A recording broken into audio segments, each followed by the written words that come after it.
This and every episode of Rekt Podcast is brought to you by Beaksy Exchange, an upcoming cryptocurrency exchange built in collaboration with One Market Data. Beaksy is bringing legacy finance speed, power, and sophistication to crypto for the first time. With 225,000 transactions per second per pair, comparable to NASDAQ, 15 order types on day one, with 25 order types on full rollout, and a dedicated customer support team, Beaksy is setting itself apart from the competition. Check out Beaksy today at Beaksy.com and pre-register today at Beaksy.com/registration to get your free Beaksy exchange tokens. That's Beaksy.com, BEAXY.com. I'm Crypto Messiah, and this is Rekt.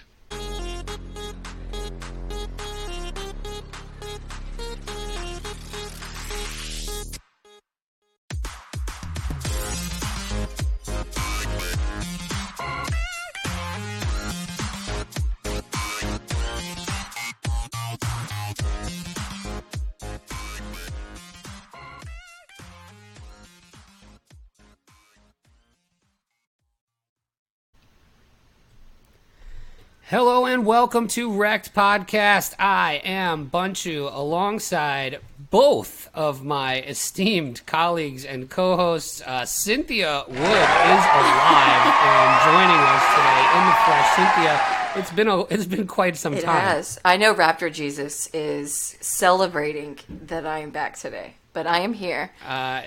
He just texted me and said he's not listening. So weird. And of course, with his Lou Gehrig-like streak here, we have Crypto Chamber, aka the Iron Man of Crypto Podcast. That's right, Cal Ripken-like.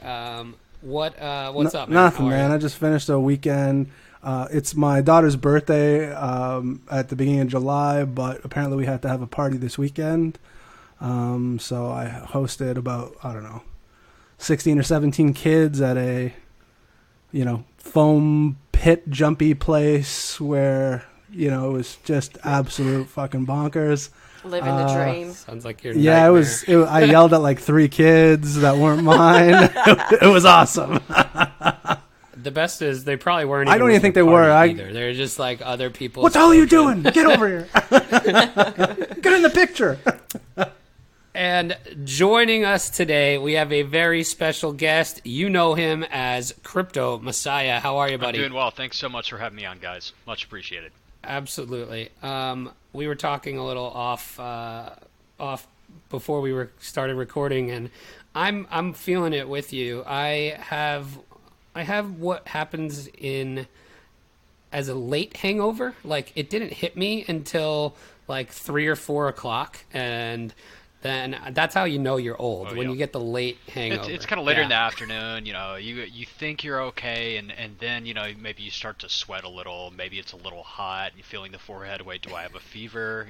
Can I eat anything? What's going on here? This is exactly what happened to me. I was out by the pool, and I'm like, I think I'm getting heat stroke. It's a little hot out here.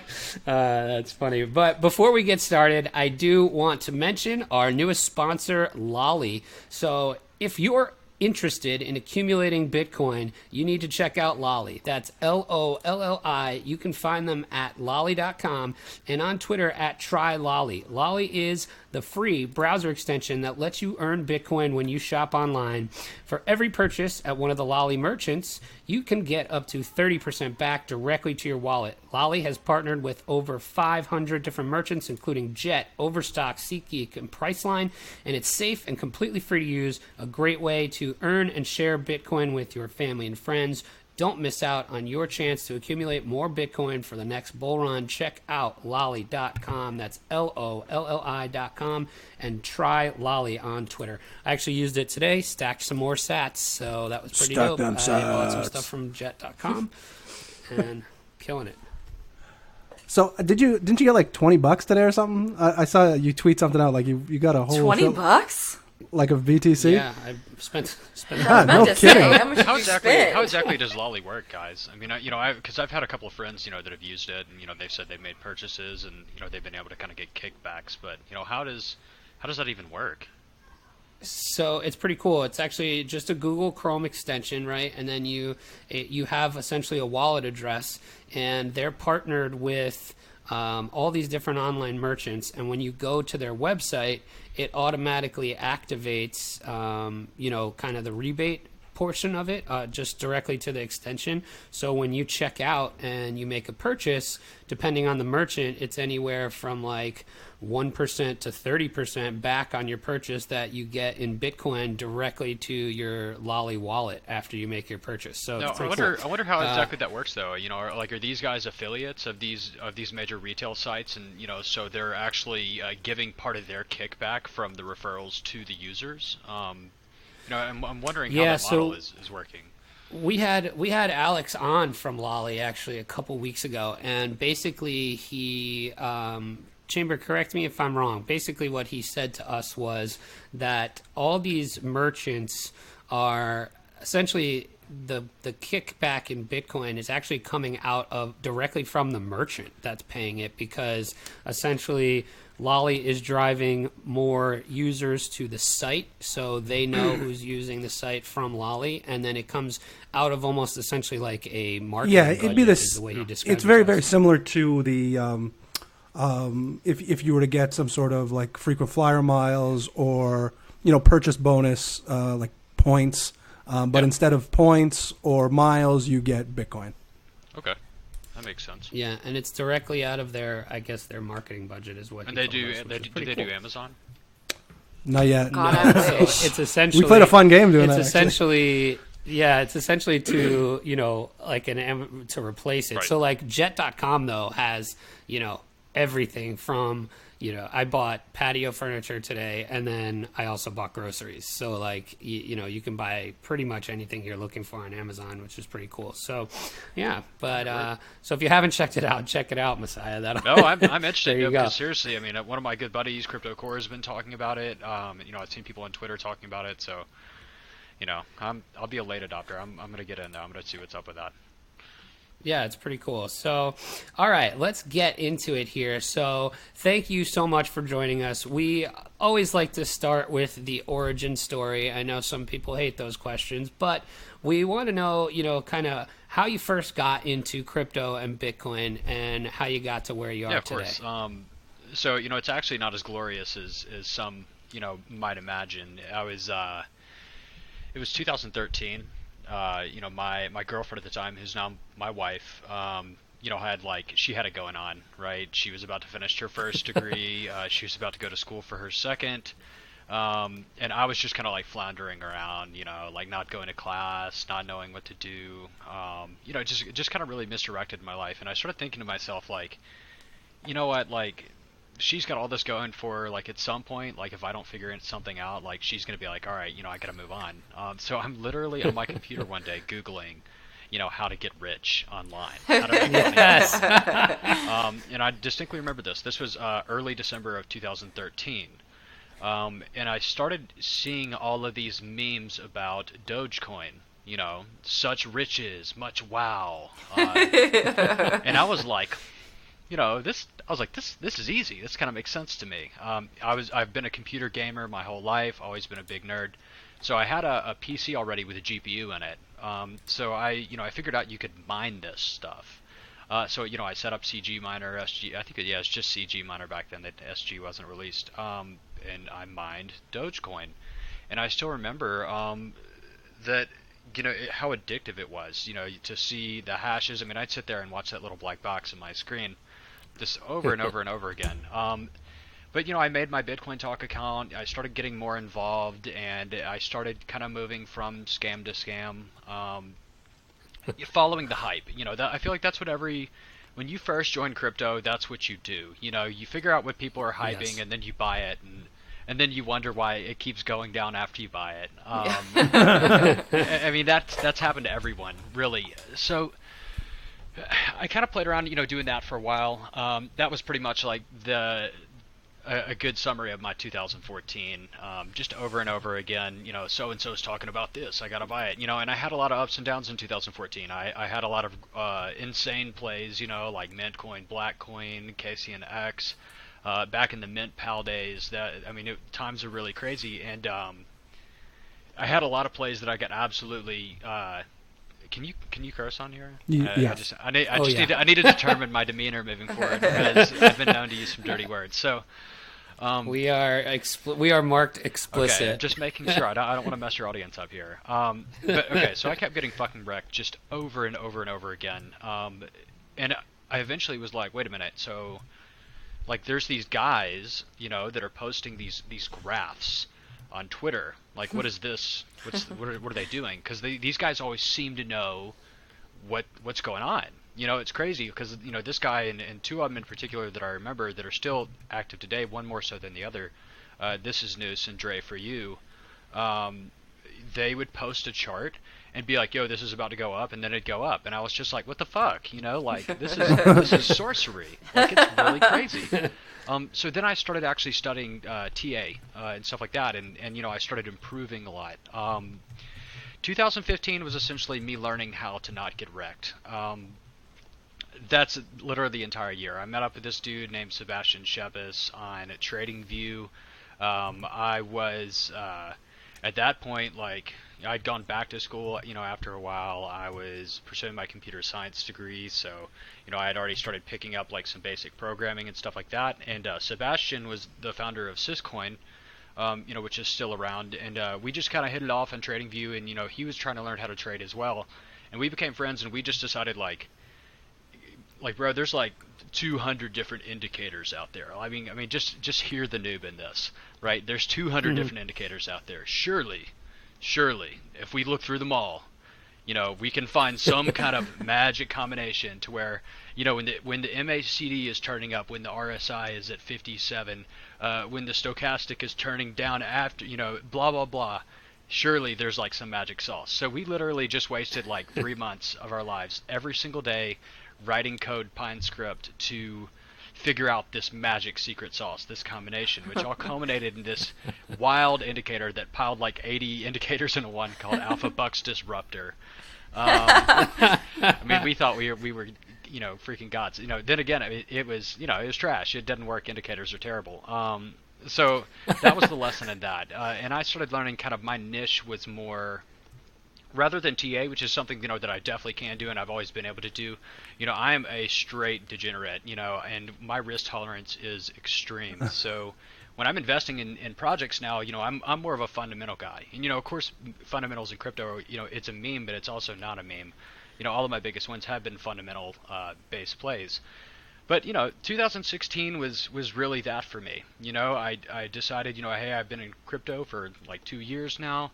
I'm gonna really kind of pick a project and get excited about it. I've been on Bitcoin Talk all the time, and I'm gonna stick with it. I'm gonna figure out what's going on here. So I found this project called Decred. They made their announcement thread in December of 2015, and it was just the most professional announcement I'd ever seen. It no BS, technical specifications clearly established and laid out. They had a plan that had unique token economics. They had an airdrop. Everything was just, spot on, laser precise. So I got in it and I went balls deep, and I got fundamentaled all year. 2016 was me. I had my stash and I had, the Decred that I was trying to accumulate, and that was literally me just buying all the way down, just being like, holy fucking shit,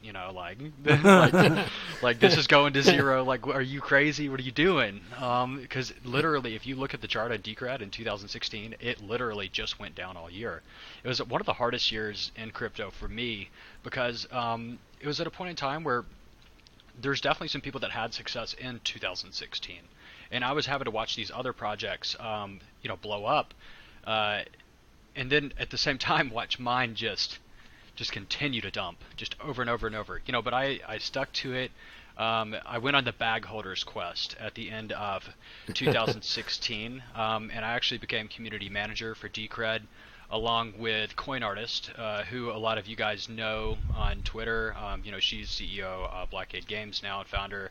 But, we became really, really good friends. We really hit it off. I was in the Jumbuck Slack, which is the predecessor to Ubik.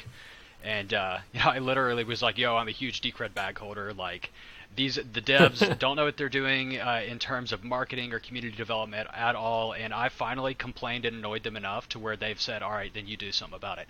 So I was like, I need somebody to help me, and she was like, me, and I was like, all right, let's do this. And I remember, we got in there and we started rallying the community, getting people excited, pushing different marketing channels.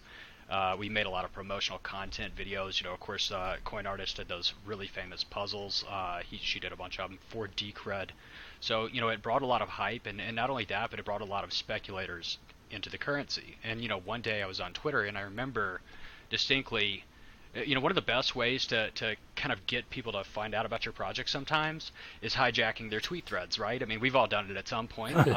So Charlie Lee and Fluffy Pony were talking about something, and I hijacked it, and I was like, hey guys, what do you think about Decred? And Charlie Lee was like, oh, I've heard about Decred. Taco Time used to be working on that. I actually like it a lot. And we were all like, oh yeah, like Charlie Lee, Charlie Lee's in the house. That's awesome. But yeah, I mean, 2017 was history. You had the Bitcoin bull run. You had all this crazy stuff going on, alt seasons, money coming into crypto. What was that last time? It was extremely life changing. What was that? What was that last time you just used? Was it alt season? What is that? Yeah, I know. It's a myth. It's a myth. It's an archaic term. I don't know what that means. I still believe. I don't think alt season's extinct here. Okay, good. It's when all of these coins started popping off in 2017.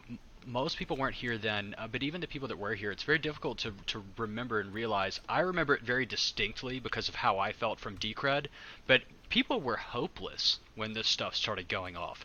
Literally, if people on Twitter, because I'd of course been shilling Decred all 2016 because I had to, but people were like, dude, shut the fuck up, like you've been talking about that shit for a year, like can you cut it out? And coming in with the Decred jacket. Nice. Yes. That's awesome. Cynthia just strutted Rolled back up into in the the room Decred wearing her Decred. Decred jacket. Thank you, Marco. I love you. Marco's always been the man. So 2017 was really crazy, and the funny thing for me, 2017, and just to show how small-minded my goals were at the time, there's one thing that I wanted to do with my Bitcoin money. And at this time, me and my now wife had been together for, I think, it's about 5 years, right? And I'd gotten like my life together, everything was like totally on track. I was cool. I was progressing through school really well. Like everything was going really, really well for me. And I was like, all right, so the purpose of this crypto money, I just hope Decred can pump enough to where I can get her like a really nice engagement ring and like make it special, just because like I don't really care that much about that stuff, but I know like women, like they want to be proud of their ring, and you have it your whole life. So I really that was my way of showing her that, even though it's like a superficial gesture to like get you something really nice, I wanted her to know that, I really sacrificed a lot, and that like this meant a lot to me, to give her something really nice. So I remember, when Decred first started spiking up and stuff, I finally had enough money to buy that ring, and I sold like half of my portfolio right there when BTC was at like $2,500, $3,000, something like that. But it was fine for me because I had done what I set out to do, and then after that, I mean, it was mind blowing to me. I could have never imagined what was coming next, and. That happened. It was crazy. I did manage to sell quite a bit during the course of that year and in 2018. Did I make it out perfectly or handle it perfectly? Absolutely fucking not. And if I could go back, I would change everything about the way I handled it, as I'm sure most other folks would as well. Anybody that's saying bought the bottom, sold the top, go fuck yourself. Like that probably didn't happen. But yeah, I mean, crypto's been really good for me. I made a lot of good friends here, a lot of like-minded people, and to be honest, I really do think this journey is just beginning. When you look at the adoption of Bitcoin, when you look at the people that are interested in it, when you look at what it can do, there is no stopping this train. So it's good to be on it with you guys and everybody else. I'm so glad you say that, because I just spent most of the weekend I had my dad and my stepmom over for a couple of days, and I probably tried to explain why like crypto was a good thing a half a dozen times. And I love my stepmom. She's great. She's a sweetheart. But like she wasn't getting it. And I'm like, fuck. I'm like, am I wrong? Like she's not getting it. I need her to get it. So, we can have like mass adoption and this thing actually work out. So it is nice to hear, like-minded individuals. To be honest, like when people are so up in arms about Libra right now, right? Mm-hmm. Everybody's freaking out about Libra, but I mean, Libra really is the shot heard around the world. When we talk about mass cryptocurrency adoption, in my opinion, when you've got a company like Facebook saying they're releasing their own crypto, most people have already heard of Bitcoin. Right. But this, in my opinion, gives a lot of credibility to the Bitcoin brand, and not just to the Bitcoin brand, but to all crypto brands. Because I mean, I've had friends ask me, "Hey, should I think about investing in Libra?" I'm like, it's a stable coin. The fuck are you talking about? Like, first of all, you need $10 million. yeah. Invest all your money in Libra. Let's see how that goes for you. But still, I mean, people, it really kind of started a lot of conversations. And one of the really interesting things about Libra is that they had to know when they released the white paper that governments around the world would say, "Hold on a minute, like what are you doing? Like, you can't do this because this is the first time." And I'm a huge sci-fi nerd, a huge futurist. In the future, I really think we're headed towards a corporately structured governance or way of governance. In other words, rather than have the United States and Britain and whoever, you run into a situation where you have Google and Amazon and Apple, because these are the new guys that control all of the money. They control all of the data. They control everything. They know everything about you. And if you put these guys in control of your finances as well, they essentially are governments. They are in control of every aspect of your life. So this is the first time that cryptocurrency has actually been a threat to governments around the world, and I think they realize that. But the good that's going to come out of this is clearer regulatory guidelines, more established frameworks for what cryptocurrencies are, how they're taxed, how they're used, et cetera, et cetera. Yeah, that's super interesting. Kind of scary though for Google to run the planet, but that's pretty cool. Absolutely, it's scary. I was gonna say, Chamber, you could tell your stepmom to buy Libra. No kidding. That's what she'll be buying. But Messiah, so now you're working for Hero, Absolutely. Correct? With Hero. Awesome. Talk a little bit about that. We are big fans of Hero here. We've had the guys on the podcast a couple months back, and they actually just took down our Rekt award for best project that we've had on the podcast all year. So I think Dan is recording me an acceptance speech we'll make sure this week. Epic. Yeah, awesome. So talk a little about how you got involved with them. I love working for Hero, and this is what's funny. So I just graduated with my CS degree, and one of the things I had to do for my senior capstone project was create a LinkedIn profile. Now, I'm not a big social media guy, so I was like, oh, like, really? Like, fuck. And, says the guy with 50,000 Right. followers. A big social media guy in the sense that, I mean, of course, I'm a Twitter addict. Like, let's be real here. But a social media guy in the sense that I have a Facebook and a Instagram and all that kind of stuff. Like, I don't have anything a list of like, @s underneath your name. Social media is a lot of work, y'all. I mean, everybody here knows that. So, I mean, a Twitter account's enough for me. I enjoy the pseudo anonymity that it provides, and I enjoy being able to interact with the audience through that format. But LinkedIn is, that's like real you. It's not a character, it's not an act you're putting on or anything like that. So I made this LinkedIn profile, and the worst part about the assignment was, all right, now you got to add 20 contacts. So I was like, fuck, like. Yeah. Had you not had one before this? Like you hadn't had it, really? I feel like I've had a LinkedIn profile forever. I feel like it's already passé. No. Me too. I'm just like, I'm like anti-establishment. Like, I'm not. Good for you. I was avoiding that like the plague. I'm on it now. Hit me up. You can probably find me. But basically, I reached out to Dan. Dan and I have been friends. We've been in a chat room together. He's a degenerate, and we had fun and talked. Dan and I actually quickly realized that not only do we share the same name, but we're also extremely similar personality-wise. We hit it off pretty quick, and we became instant friends. You just click with some people, and so I reached out to him and I was like, bro, like, this is really embarrassing, but can you please accept my LinkedIn friend request? Because like you're like one of the only people that I know, that I need it for a school project. Okay, can you help me out? And he's like, yeah, bro, no problem. So he accepted my LinkedIn friend request, and he was like, well, you're about to graduate, right? And I was like, well, yeah. And he was like, well, are you looking for a job or anything? And I was like, I don't really know, like.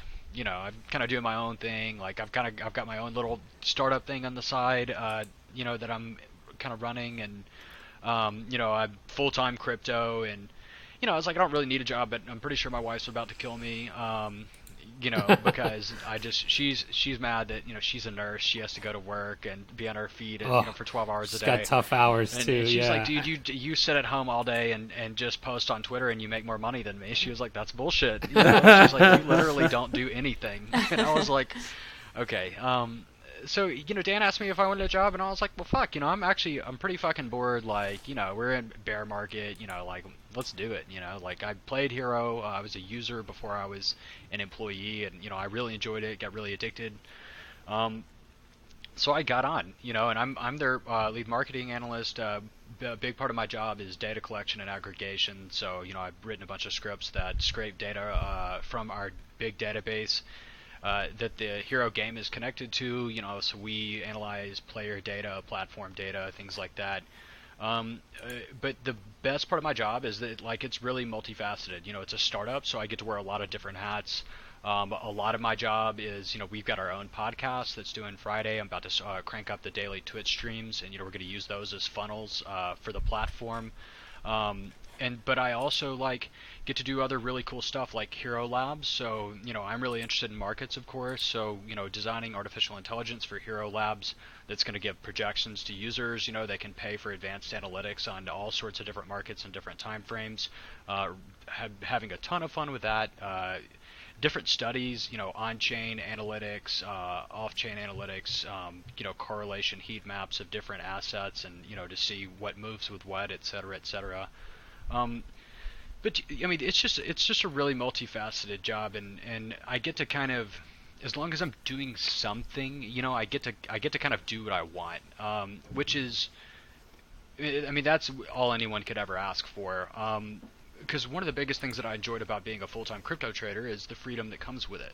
I can, sure, I mean, it's a lot of work, and that's what people don't realize. Keeping up to date with all of the news. And following everything you're invested in, and every single day, like, I spend a lot of time on Twitter, looking through my feed, trying to find a mention of a project that I haven't heard about. I want to have, my finger on the pulse of this market at all times, and I want to be familiar with what's going on, so I don't miss out. But yeah, I mean, working for Hero is sick. It's a great platform. A lot of big things coming that we can't talk about quite yet. We've been stagnating for the last couple of months, but we've been releasing new games, or new variants of the main Rekt game. We have some new games entirely coming soon, and also some new ways to play as well. So we're really stoked about that.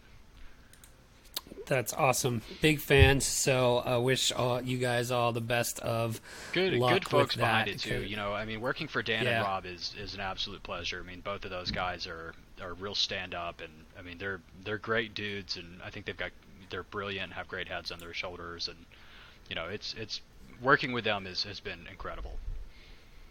I've got my little hero bag packed from when I was able to accumulate in beta, so I'm ready. Suck up, bro. But yeah, that's awesome. So awesome. Thanks for sharing all of that. So we wouldn't be Rekt Podcast if we didn't ask you about some of your Rekt stories along the way of your crypto journey. So do you have any crypto Rekt stories for us? Absolutely. So I think one of my favorite stories from the crypto space, and this just speaks to how ridiculous this space is, it is from a coin back way back in the day called Archcoin. this is famous. The guy that started it, Edgar Suarez or whatever, aka BTC Architect, had an ICO before ICOs were cool on Bitcoin Talk. I think he raised about 800 BTC, but this just goes to show how stupid we were back then. He was raising money to build this revolutionary floating triangle that you could live in. Wait. Say that. I swear to God, like, this is a real story. So he was raising money to buy these things, or to build these things, to design these things, and deploy like micro resorts of these Mobies, which it's literally a high-tech white floating triangle that floats on the water. Like, that's the best way to describe it. And he raised 800 Bitcoin. He raised 800 BTC. Now keep in mind, back when he was raising this BTC was like $300. Still 800 BTC. This guy's probably still rich as shit. And the Mobi doesn't exist. But what happened was it was essentially a huge pump and dump scam. The Mobi was never real. It was all a bunch of bullshit, all an elaborate scam. This dude spent all of our money on big 3D printers and other lols that he wanted to buy. But the biggest part of the scam was they incentivize holders, because everybody who was anyone at that time was an Archcoin CEO. And what that meant was you had 100,000 Arch. And the whole spiel behind it was, if you were a CEO, you got to be in the special CEO room in Slack, because that's what all the crypto communities used back then, was Slack. So, I was in the special CEO's room. But, back then I was still a fucking pleb, little did I know at the time, there was the CEO room, and then there was the CEO of the CEO's room, and then there was the CEO of the CEO of the CEO's room. There was a hierarchy here. And basically, it was a huge pump and dump to where they would coordinate actions down the levels that existed within the Slack channel. So you've got your big dogs that are coordinating these pump and dumps that are giving this early information to the guys under them that are then feeding it to us, and everybody thinks they're fucking special. But long story short on that is everybody got absolutely fucking wrecked, and nobody likes BTC Architect anymore. But it was originally that's probably one of the first mega scams that I saw, at least, or that I got owned by. Good times. I'm just trying to imagine. Chamber, you definitely would have bought. I would have bought that and a metric ton of piss with Dumb. Okay, so there's one thing I actually left out. So the other advantage to holding a CEO position is that in the future you're going to be able to cash in one CEO position for a certain percentage of equity in the company. So yeah, but anyway, looking back on it, I'm just bro, what's wrong with you? Nobody ever would throw money at something like that these days. Maybe never say never. I have my pocketbook open. Yeah, but Chamber, whatever happened with Initiative Q? I'm still waiting for my Qs. Are they Qs? I forget. Yeah. So I saw somebody tweet that yesterday. Whatever happened to Initiative Q? Bear market problems. You know what I mean? I'm almost a Q millionaire. I don't know about you guys. I think I might be. I'm not sure. But I've been told one Q equals $1. So we're still waiting on that. That sounds like a good deal. I can't help myself on a good ref link. It's too good to pass up. Yeah, too good. Don't you still have yours pinned to your profile? No, I don't think. All your ref links? It was there ironically for a bit. I think people didn't get the irony behind it. To be honest, I don't think anybody's shilling Initiative Q anymore. It might be a good time to swoop in and pick up some more refs. So. Maybe, eh? Yeah, the bottom is in. Interesting. You buy the blood on Initiative Q, Chamber. That's it. I'm definitely going to be rolling with this later tonight. Oh yeah, that's funny. Cool. That's a funny story. We've had some good Rekt stories. That's one up is there. pretty That's good. that could be up for a Rekty next year. How about for next year's Rekty Awards? How about a real life Rekt story? So this you can go kind of anywhere you want. We've had some pretty crazy ones, like Crypto J Simpson telling us about a dead body he saw that had a boner. Man, to be honest, I don't know if I'm going to be able to beat that. It's tough. It's tough. And now, to beat. after saying that, I don't even know if I want to tell mine because mine sounds so lame in comparison. But I mean, damn, like for real, like that's some extreme rigor mortis. Like y'all know I like my dirty humor, so I mean, come on, right. You can't say shit like that around me. I knew I'd tee up with that one. Y'all really stumped me on that. Fuck, I literally was gonna tell a story about how I fell like 20 feet off a zip line, but I like to be honest. It's not even like that good of a story anymore. Like I was at the lake and I fucking fell off a zip line and I fucked my leg up. Like wrecked. Here's another story. This is actually super unfortunate. So I remember like way back in the day, I had to basically my girlfriend was living with these people. And like I was like really really drunk one night and she had gone missing and I'd spoken on the phone with somebody and they like had told me they were going to harm her, and I was Holy drunk crap. too, so I was like, you tell me you're going to harm somebody I Doubly love, like, upset. like now I'm really fucking mad. So I remember I came in like their house and I was really mad or whatever, and they didn't appreciate how angry I was, and it turns out like she was okay and she was in bed, but they were like, they kicked me out of the fucking house or whatever. And told me like, you're never allowed to come back here. And I was like, what the fuck? Like, what are you talking about? So I actually, because I had some things there I needed to go get, so I called the police. And I was like, yo, they said I'm not like allowed in here anymore. Like, could you guys just come like be here while I get in the house, and like get the shit out of it. And he was like, yeah, they showed up. He was like, let me see your ID, that. And I was like, sure. Here's my license, whatever. So I go in and I get all my shit. And he's like, all right, do you have everything? And I was like, yes, sir. Like, I was good. Thank you so much for coming. He's like, all right, well, I'm going to need you to turn around and put your hands behind your back. And I was like, oh, fuck. Like, what are you talking about, bro? What? But it turned, they because they look at your ID to see, who they're handling with, but they ran my fucking license after I called them to come help me. And it turned out that I had a parking ticket a speeding ticket that I hadn't paid from like a year and a half or 2 years ago, and they had issued a bench warrant for my arrest. Oh my god. So these guys took me to fucking jail. It's the only time I've ever been to jail in my whole life. So I went to jail, rode in the police car and the little plastic bucket seat in the back with fucking ass divots cut out in it so you can't squirm around. Oh my god. I got there and I remembered I was wearing like a tank top shirt or something like that, and they real put me sexy. They put me out in the general commons area, and I'm really social, so I'm like, fuck it, I'm just gonna start making friends. Like that's the only way. I bet you are gonna start making friends. Yeah, I was about to say I'm gonna start making friends real quick with these lips, or it's gonna get ugly quick.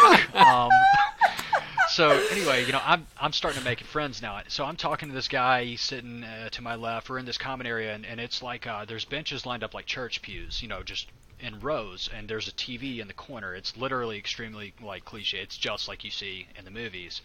And I'm sitting there, and I'm talking to this guy. I don't know what the fuck we were even talking about. It's jail. Hey bro, what'd you get locked up for? What you in? What are you in for, bro? How much time are you doing? Speeding ticket, 38 and a 38 and a 35. Some little skinny white boy in there. So anyway, this guy's like, we kind of hit it off, and he eventually asked me, hey man, so you've been in Alabama for a while, right? And I was like, well, yeah, I have. I've lived here like my whole life. And he was like, all right, well, he was like, I'm about to get out of here in a little bit. And he was like, do you know of any good insane asylums around here? I was like, What? What? And he's like, yeah, I need a good insane asylum to go to when I get out of here. And I was like, well, I was like, bro, what the fuck are you talking about? But I still remember, that at that period of time, like, I stopped talking to everybody and just, I just sat there, for the rest of the time. Because I had my one phone call. I'd called my girlfriend. She was coming to bail me out and shit. And she'd been sitting in the parking lot crying for like 3 hours because the jail people told her that like she couldn't get me yet, or they're gonna make me fucking sit in there for a little bit and suffer. But yeah, I called the police to help me and I got wrecked. So there's a good. That is story. an amazing. You were gonna tell us a story about a fucking zip line? Come on, you had that in your back pocket? Bro, do you great understand story. how hungover I am right now? Like That was a classic story. Yeah, that is a great story. He calls the cops on him to help him out, and then gets Perfect Rekt story. so, yeah. By the way, I'm gonna just start yelping insane asylums in my area. It's so I have it's a always good one good. to It's recommend. always good to have a couple in mind. 5 stars, insane Right. asylum. Just in case. Yeah, just in case. Oh my God, that's so funny. Dude. You lived up to the story. I You still go. remember. I think my mother found out a couple years later. Because there was a joke in my family that like, oh, so and so is the only person that hasn't been to jail now. Something like that. My mom found out that I'd been to jail like two years after that, and my little brother's been to jail, and you know what? Actually, my little sister's been to jail now too. So now I don't think none of her kids have not gone to jail now. Wow. It's a rite of passage in the Messiah family it's a now. rite of passage. But it's funny because my father was the only one of his siblings that never went to jail. So that's funny. A bunch of degenerate speed demons over there. Crime, bro. Right. It just is what it is. All for speeding in a school zone. Yeah. That's it. Awesome, man. Well, those are the good stories. How about we get to a little bit of news?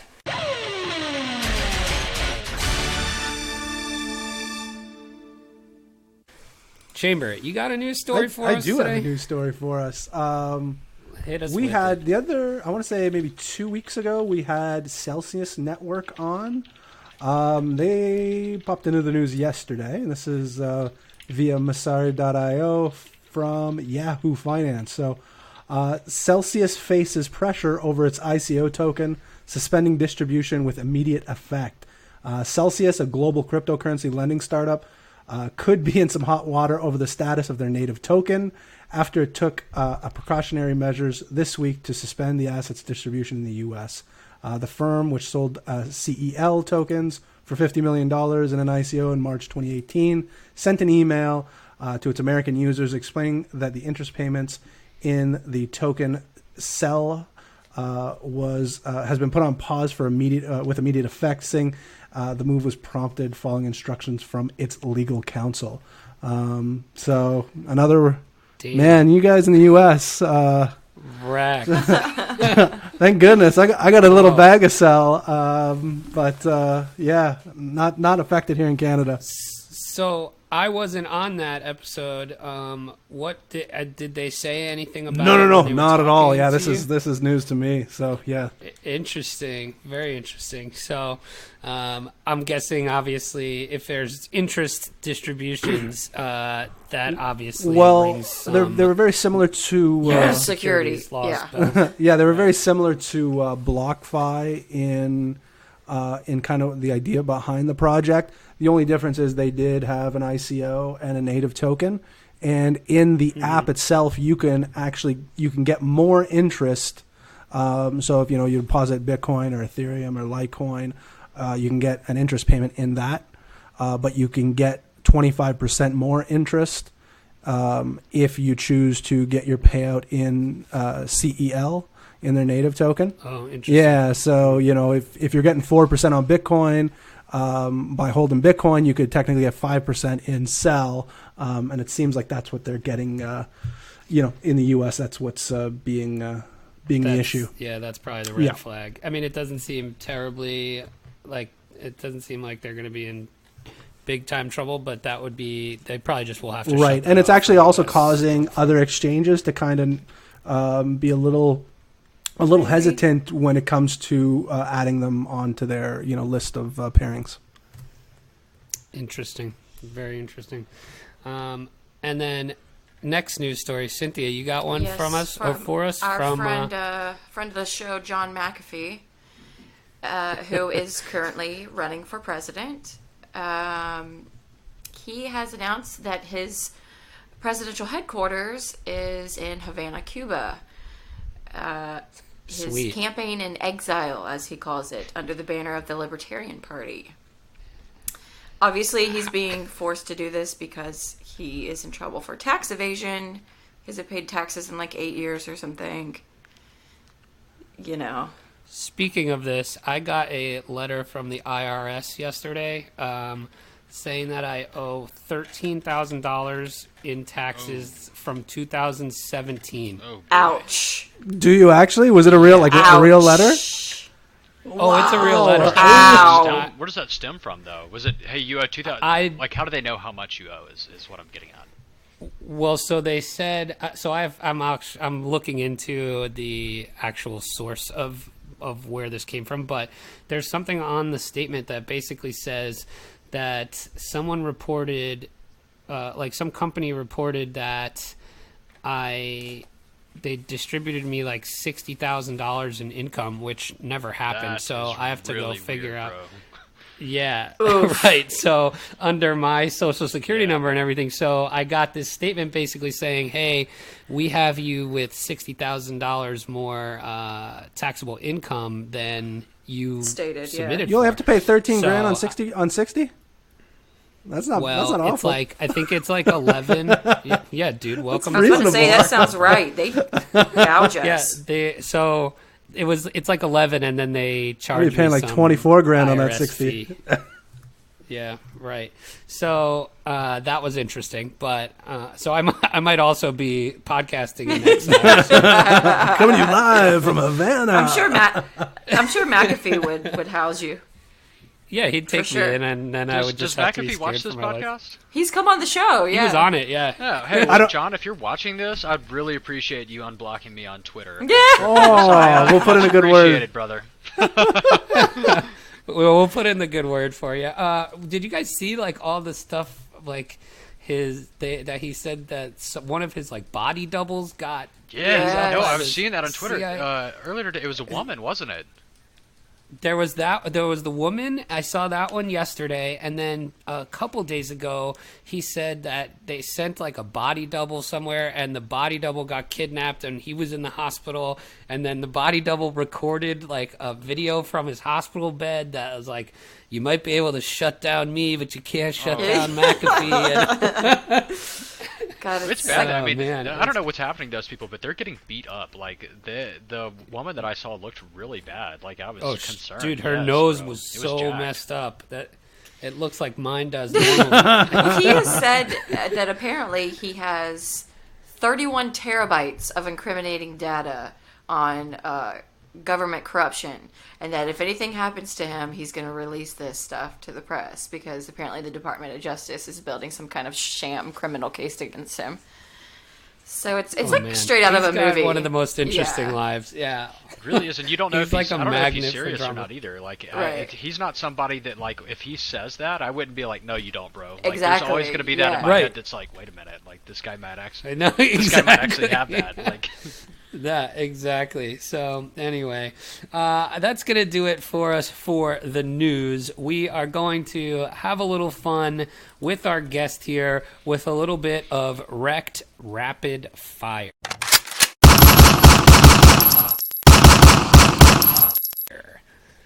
So, Messiah, what we do here is we're just going to ask you some rapid fire type questions, either, some crypto related, maybe some not, and just to let the audience get to know you as a fire person away. a little better. I'm an open So, book. Be careful what you ask.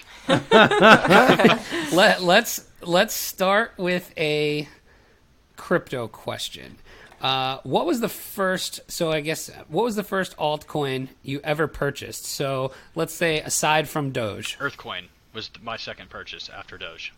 Earthcoin. EAC. What is Earthcoin? It was revolutionary, right? I'm sure it was. Revolutionary.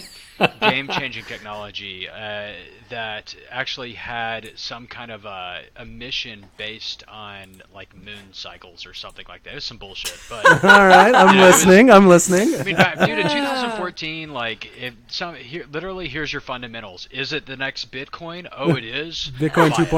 2.0. I mean, I'm in. it was a simpler time back then. Everything was trying to be the next Bitcoin, and there's a lot of hype. Earthcoin, there's Mooncoin, a bunch of bullshit. So, Blackcoin and Mintcoin were really revolutionary because they were the first coins that had a proof of work phase. That was capped at like 1 week, 2 weeks, and then transitioned to proof of stake. So those were like the scams that went on for a little while. But yeah, it was Earthcoin. Interesting. All right, next question I got for you.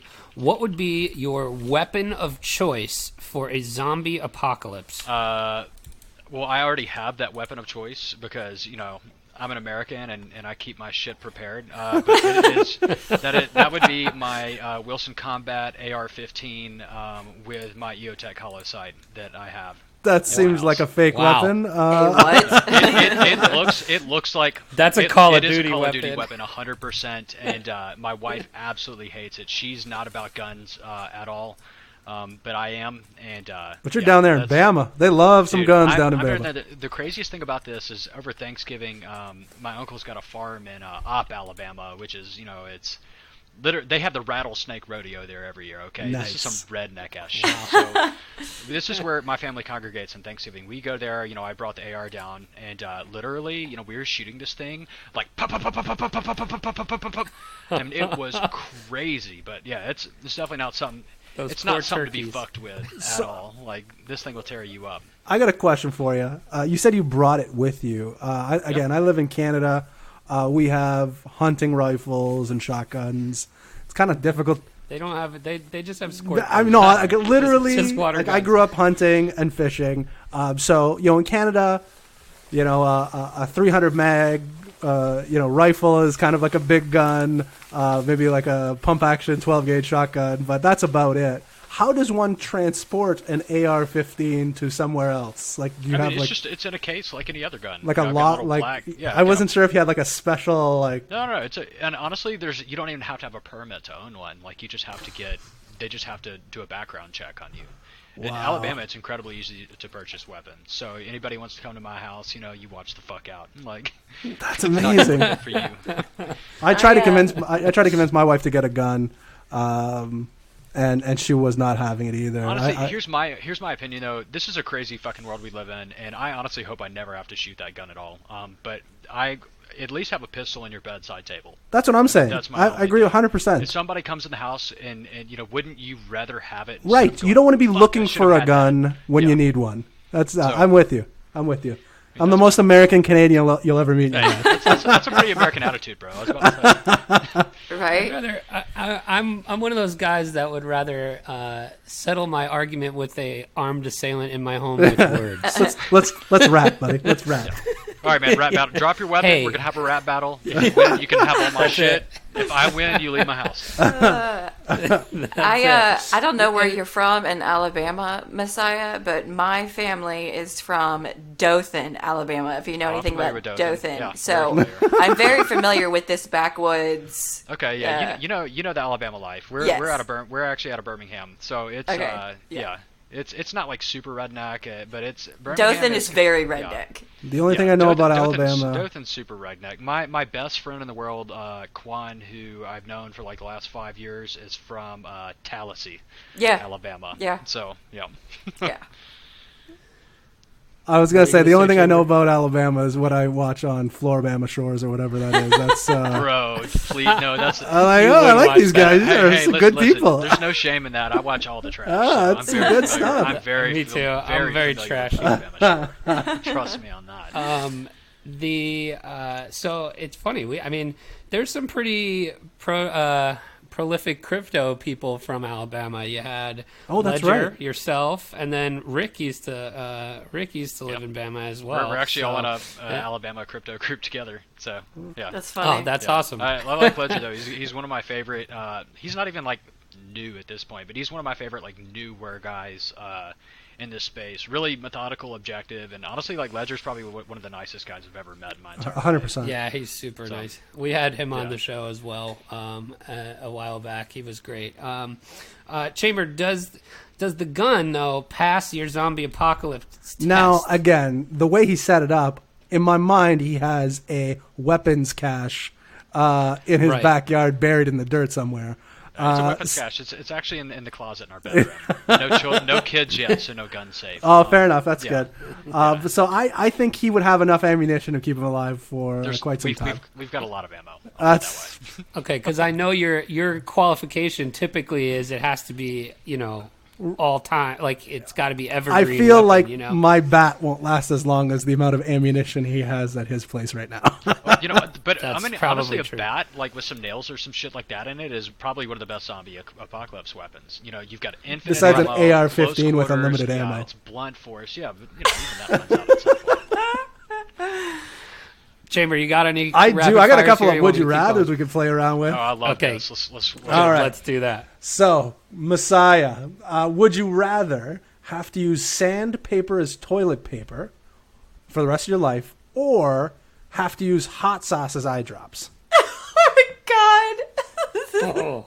That's actually a really good one, bro. Oh my god. And I'm gonna go with using sandpaper as toilet paper because I really feel like that hot sauce as eye drops would eventually like make me blind or some shit. Yeah, for and sure. I can like I tear up my own asshole every day just Right. by taking dumps. So like, Oh if, you know, my like, god. You're gonna buff off all those loose hairs. Yeah, And that thing's gonna be baby soft in no Oh time. I'm with my you. God. I'm gonna people barf. have seen my pictures and shit. You know, people always ask like, they're like, "God damn, you're hairy, bro," and I'm like, "Yeah, you know, I am." So I could definitely use sanding off a little of that hair. I'm sure that the wife would appreciate that. I'm down. Yeah, sandpaper on that one. Amazing. Bunch, what do you think?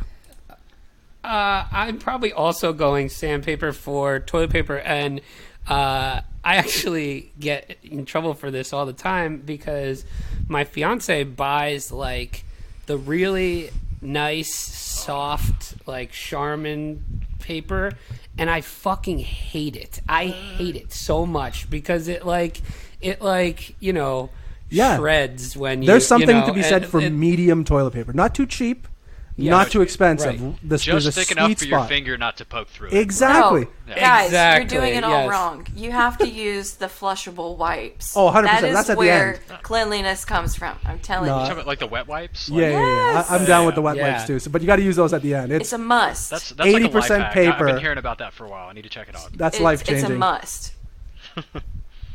All right. That was a Okay, good one. I got All another right, one here for you. I'm going to continue in this vein. Would you rather have taste buds on your butthole or poop through your mouth? What's the difference? Well, the difference is if you wanted to taste food, you would have to shove it up your butt, or you would have to. You could eat food You're normally, tasting but shit either way. You know. you are Damn, tasting that's shit that's either a way. really, that's a really tough one. Ugh. Oh my god, Chamber! What in the hell? Things have changed. I'm gonna go with Things have changed. I'm gonna go. Oh Okay, my no. Here's the God. thing. Here's the thing. So I'm actually gonna be really cheap right here, and I'm gonna take advantage of the phrasing of this question because I'd much rather have the taste buds on my asshole because I can still eat through my mouth and not have to taste anything for the rest of my life, than have to Right. be stuffing shit up my ass or have actual shitting out of my fucking mouth. Right. So Oh Now that my being God. said, I think that having the taste buds on your butthole, you would technically taste it as it comes out your butt. yeah. It's God. Right, you would. You are your own human centipede. Right, that way. exactly. You know, Yeah. it's a self-contained Oh system. my god. The problem, see, like I would go here with whatever would be the most socially Yes, acceptable, which would right? be Like your if you're, ass. Pooping out your mouth is Yeah. not. Yeah, nobody wants to see that. No. Yeah, It- come on. but it's still one of my favorite South Park episodes. yes, but they're eating through their, yeah, right, God. yeah. I'm really regretting my All right. decision All to right. come back for this episode. last one. Would you rather pee yourself in public once a week or, or shit your pants in private every single day? Oh my god. I'm Oh gonna my say God. pee myself in public once every week. Oh man, you guys just reminded me of the best Rekt story I've like. in my fucking life. Go for it, Okay, do it. I gotta tell this one really quick because this one is so fucking good. So, I've always like been really into working out and stuff, but I've really been into like supplements and protein, and I've always got my post-workout shake and stuff I take. So I had switched to this new formula of a post-workout called Dark Matter by MHP, and it has this high molecular weight modified cornstarch that's supposed to be like this really fast-absorbing carbohydrate to spike your glycogen stores after you lift. So I was like, okay, fuck yeah, like we're gonna take this, we're gonna get fucking huge, son. So I do lift, bro. Yeah, we were going to a big work party. I don't know about you guys, but we definitely have a sock monster in my house. Like I can't, like literally, my socks are constantly disappearing. I don't know where the fuck they go. Oh, me too. Yeah, It's the they're- worst. They literally just over time they're all gone. And I had one more pair of dress socks. One more pair. And it was a work party for my wife actually. So what happened was, I had my underwear on. My wife was yelling at me to get ready and shit because I'm habitually late, and I put my socks on or whatever. And then in my head, I was like, oh, I got to fart, no big deal. And I farted just like normal, but then like I looked down and literally there was shit running down my leg all over my fucking leg. My pants, my underwear was plastered to my fucking ass. There is green slime all over my socks. Oh my god! From the color of this pre-workout, or the post-workout, because it had literally gone straight through me. And my wife is looking at me like her eyes like bigger than I've ever seen them in my entire life, just in utter disbelief over what had just transpired. And I was looking at her, and literally she angrily says to me, "Get in the bathroom right now!" So I started going in the bathroom and getting in the shower immediately and declothing. But that was my last fucking pair of socks. And my wife brought in a plastic bag from Target or whatever and was like, put all that shit smeared, put all those clothes in here. So she puts them all in. I'm like, yo, like, you're going to wash that, right? And I see her walk over to the garbage can and just boop. Hell no, yeah. You just don't, you don't wash that. Yeah. But yeah, the whole shitting your pants question reminded me of that. Because, as a man, like, I'm not ashamed. Like, is it like a frequent occurrence? No, but like, anybody that says with 100% certainty that they can trust a fart is a liar, and I don't trust them because you can never trust a fart. 100%. Don't trust, verify. Always verify. And that time when I verified it did not go well. Proof of shit. It was proof of shit. Chamber, POS. All right, Chamber, you've got 3 hashtags. Hashtag POS, hashtag dark matter. And hashtag don't trust verify. Oh, yeah. Wow. Those are for today's episode. Cynthia, you got any rapid fire questions? Just like this? Hell no.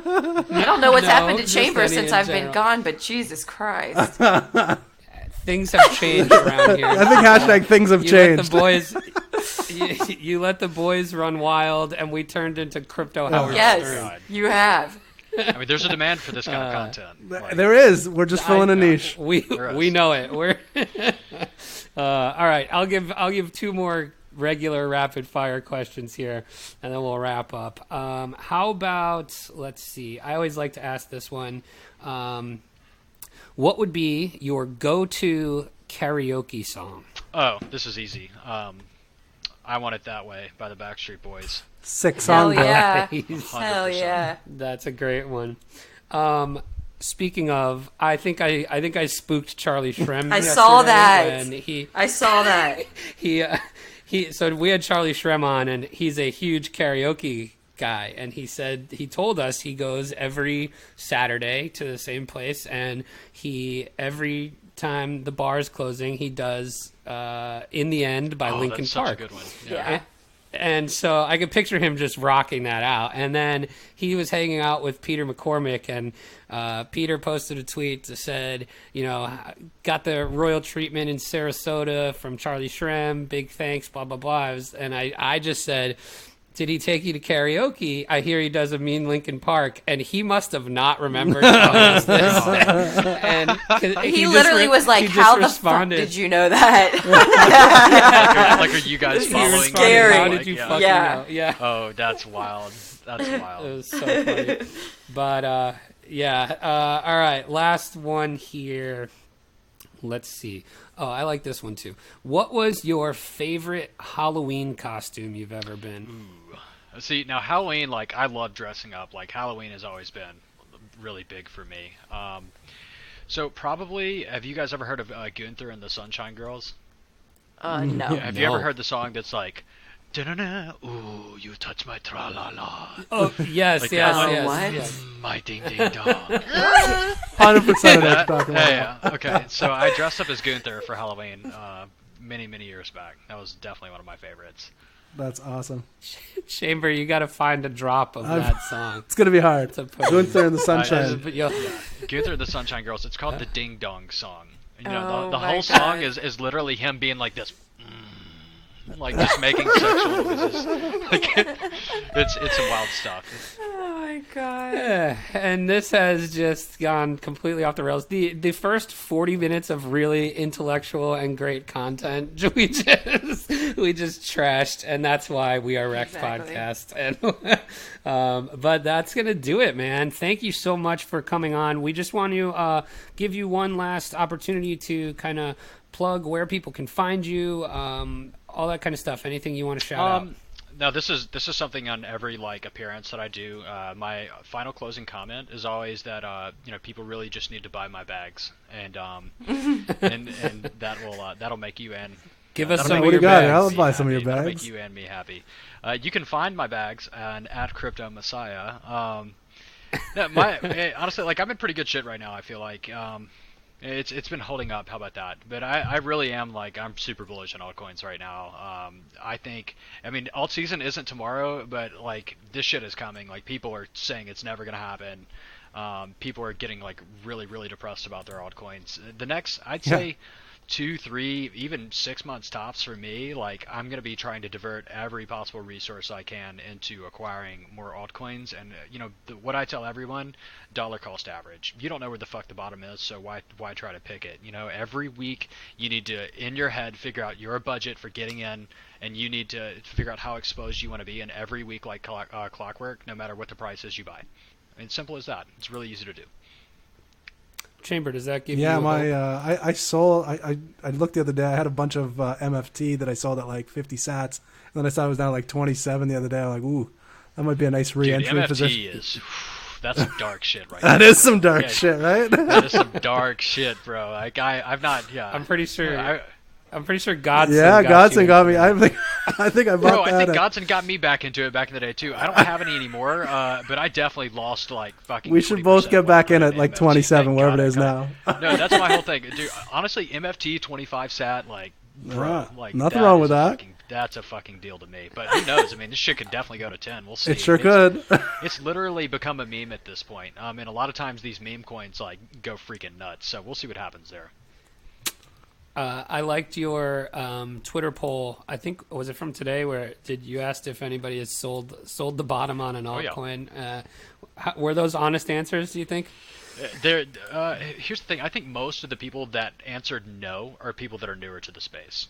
Because every single person that has been in crypto for a certain period of time has sold the bottom. My worst bottom sell of my entire life, I sold a lot of my Ray blocks. After the first initial 2 or 3x it did. I still had a bunch when it went parabolic. But I mean, that could have been That was a bro, I monster. could have That had went from, 8 Lambos parked outside my house if I hadn't sold the bottom on that shit. I'll tell you that. It went up to $30 or Yeah, something. bro, it went 100. It went my 100x. God. It went 100x. Yeah, And literally, that's what I said. Yeah, it's crazy. Before this coin went 100x, literally, this is something that people were laughing about. You're an idiot for having that. This shit's never gonna pump. I mean, there's a lot of parallels that can be drawn between that scenario and certain scenarios today. Yeah, pretty crazy.